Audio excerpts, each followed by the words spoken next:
Proprio un anno fa, da sola, perché mi sono autovisitata, ho scoperto di avere un nodulo al seno. Rosanna Rado è stata tra le protagoniste dell'Ottobre Rosa 2023, il mese di iniziative per sensibilizzare le donne sull'importanza della prevenzione nella lotta al tumore del seno organizzato dal Comune di Venezia. Lo è stata perché lei, consigliere della municipalità di Favaro Veneto, con delega tra l'altro alla programmazione sociosanitaria, ha deciso di rendere pubblica la sua esperienza, partita da un sospetto terribile che gli esami hanno rivelato fondato. Purtroppo il risultato è stato un tumore al cancro alla mammella con terzo stadio e molto aggressivo, quindi ho iniziato le mie chemioterapie di 3 mesi, chemioterapie bianche ogni settimana, poi ho fatto 4 terapie rosse,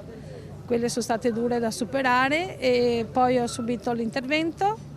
e un mese fa ho cominciato le radioterapie. Un anno dopo, Rosanna ha potuto assistere alla partenza del vaporetto rosa con più serenità. Il peggio è passato, ma la lotta contro il cancro continua, anche attraverso i convegni cui ha partecipato nell'ultimo mese per raccontare ad altre donne il suo travaglio, la forza di uscirne e l'importanza della prevenzione. Purtroppo sono tante le donne che affronteranno questa cosa, quindi spero di essere di coraggio per, come ho avuto io tramite appunto Ottobre Rosa che organizzo questi eventi per la municipalità di Favaro,